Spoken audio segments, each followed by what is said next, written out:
Facebook, Twitter, YouTube et Google+ deviennent de plus en plus incontournables pour les distributeurs en termes de référencement, de visibilité ou encore de gestion de l'e-réputation.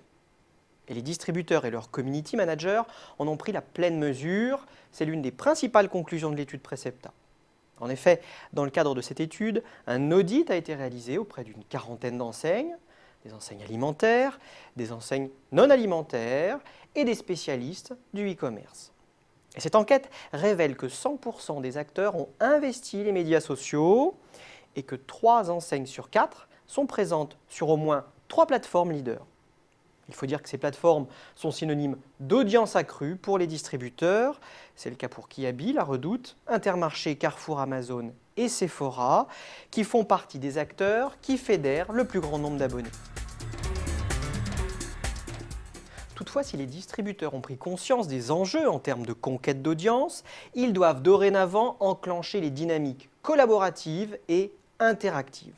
Selon l'étude Precepta, le potentiel des médias sociaux demeure sous-exploité dans certains domaines. Je pense d'abord à la consommation collaborative.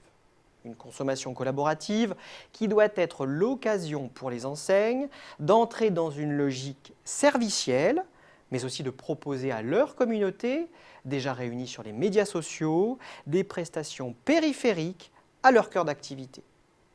Le potentiel des médias sociaux est aussi sous-exploité dans le domaine de la co-création.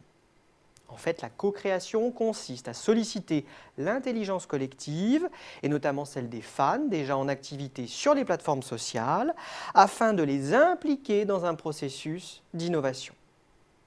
Le potentiel des médias sociaux est aussi sous-exploité pour digitaliser les espaces de vente, comme les magasins ou les centres commerciaux.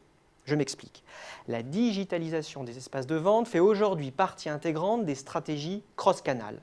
Et bien sur les bases de la recommandation sociale, les points de vente qui se sont digitalisés peuvent dorénavant offrir à leurs clients une nouvelle expérience d'achat.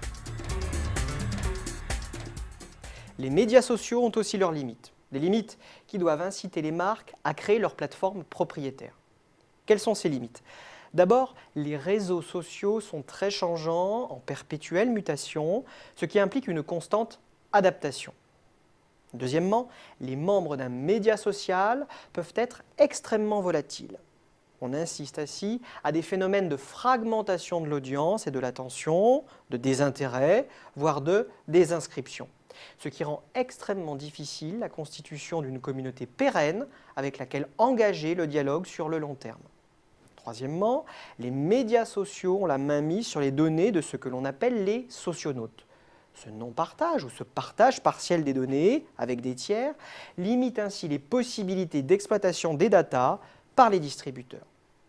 Vous l'aurez compris, les distributeurs doivent tout miser sur un nombre réduit de médias sociaux. Ils doivent pour cela interconnecter leur communauté sur différentes plateformes au positionnement complémentaire et surtout la rassembler sur une plateforme propriétaire pour notamment mieux contrôler les données de leur communauté.